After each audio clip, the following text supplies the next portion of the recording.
Praise lord. దేవాతి దేవునికి వందనాలు. ప్రభు నామమున మీ అందరికీ నా ప్రత్యేకమైన వందనాలు, శుభాలు తెలియచేస్తున్నాను. ఈ దినము కొరకు ఏర్పాటు చేయబడిన దేవుని వాగ్దానము నిర్గమకాండము 15వ అధ్యాయము 26వ వచనము. నేను ఐగుప్తీయులకు కలగజేసిన రోగములలో ఏదియూ మీకు రానియ్యను, నిన్ను స్వస్థపరచు యెహోవాను నేనే అనెను. దేవుని నామానికి మహిమ కలుగునుగాక. ఈ ఉదయకాల సమయంలో సర్వశక్తివంతుడగు నీ తండ్రి గొప్ప వాగ్దానాన్ని నీకు అందిస్తూ ఉన్నారు. ఆయన అంటున్నారు కదా, నేను ఐగుప్తీయులకు కలగజేసిన రోగముల్లో ఏదీ కూడా నీకు రానివ్వను అని ఆయన అంటూ ఉన్నారు.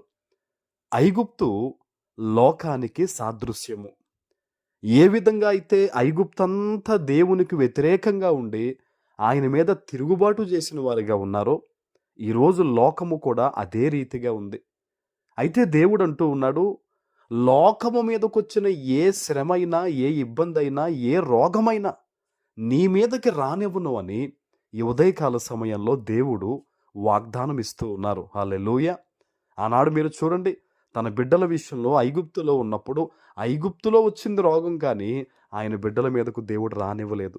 ఈరోజు నీవు కూడా నీ స్నేహితులు అవ్వచ్చు, నీ కుటుంబాలు అవ్వచ్చు, ఎవరి మధ్యన ఎక్కడ ఉండి నువ్వు ఎలా బ్రతుకుతున్నావో, నీ నీతి ఏంటో, నీ ప్రవర్తన ఏంటో, నీ ప్రార్థన ఏంటో, నీ త్యాగం ఏంటో దేవుడు చూస్తూ ఉన్నారు గనక నీతో దేవుడి వాగ్దానం ఇస్తూ ఉన్నాడు. ఇక్కడ ఐగుప్తుని దేవుడు సెపరేట్ చేశాడు, నిన్ను సెపరేట్ చేసి మాట్లాడుతున్నాడు.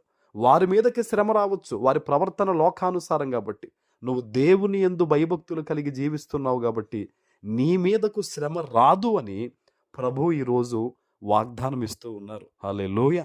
అందుకనే ఎప్పుడు కూడా ఎటువంటి పరిస్థితుల్లోనైనా మనం దేవుని వాక్యాన్ని పట్టుకుని ప్రార్థనాపూర్వకంగా మన జీవితాన్ని ముందుకు తీసుకుని వెళ్ళాలి. హల్లెలూయా. మరొక మాట దేవుడు చెప్తూ ఉన్నారు చూడండి, నిన్ను స్వస్థపరచు యెహోవాను నేనే ఆయన అంటున్నారు. ఆయన మనల్ని స్వస్థపరచువారు ఎవరండి? ఈ రోజుల్లో మనకి ఏదన్నా కష్టం వస్తే ఒక మనిషి రావడానికి ఎంత సమయం పడుతుందండి? కొన్ని కుటుంబాల్లో, కొంతమంది జీవితాల్లో అయితే వారు పేదరికంలో ఉంటే, వారు కష్టాల్లో ఉంటే దరిదాపుల్లో కూడా రారండి. ఫ్రెండ్స్ అనేవారు, బంధువులు అనేవారు. కొన్ని చోట్ల దేవుని కృపను బట్టి మంచి బంధుత్వాలు, మంచి స్నేహితులు ఉన్నాయి కాబట్టి సరిపోతుంది. కానీ అన్ని వేళలా వారు ఉంటారా? అన్ని వేళలా మనకు సహాయపడతారా? ఒక్కొక్క సమయంలో ఉండలేని పరిస్థితులు ఉంటాయి కదా. అయితే దేవుడు అంటూ ఉన్నాడు, ఏ సమయంలోనైనా, ఎప్పుడైనా నిన్ను స్వస్థపరచు యెహోవాను నేనే. మరి దేవుడు అంతలాగా మనల్ని కాచి కాపాడుతాను అని అంటూ ఉన్నప్పుడు ఎంత మాత్రమో మనం లోకంలో జీవించకూడదు. ఆ పాపములో మనం ఉండకూడదు. దేవునికి విరుద్ధమైన ఏ పాపము మనం చేయకూడదు. దేవుడిచ్చిన ఆజ్ఞల ప్రకారం మనం జీవించాలి. కానీ ఈ రోజుల్లో దేవుడంటే ఏదో నామమాత్రపు భక్తి, ఏదో వాగ్దానం విన్నాం, ఏదో వాక్యం పట్టుకున్నామని ఐగుప్తులో బ్రతుకుతున్నట్టుగా బ్రతుకుతున్నారు కొంతమంది. జాగ్రత్త. దేవుని కొరకు ప్రత్యేకంగా బ్రతకాలి. నేను యథార్థంగా దేవుణ్ణి ఆరాధించాలన్న ఆశ కలిగి నువ్వు జీవించినప్పుడే అన్ని విషయాల్లో నువ్వు ప్రత్యేకించబడతావు. అన్ని విషయాల్లో దేవుడు నిన్ను ప్రత్యేకపరుస్తాడు. హల్లెలూయా.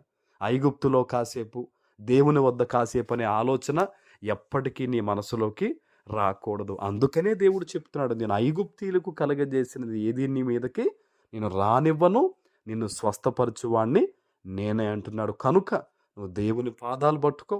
మనం అందరం దేవుడిని ఆరాధించి నీతి కలిగి బ్రతుకుదాం. ఆయనే మనకి తోడు. ఆమేన్.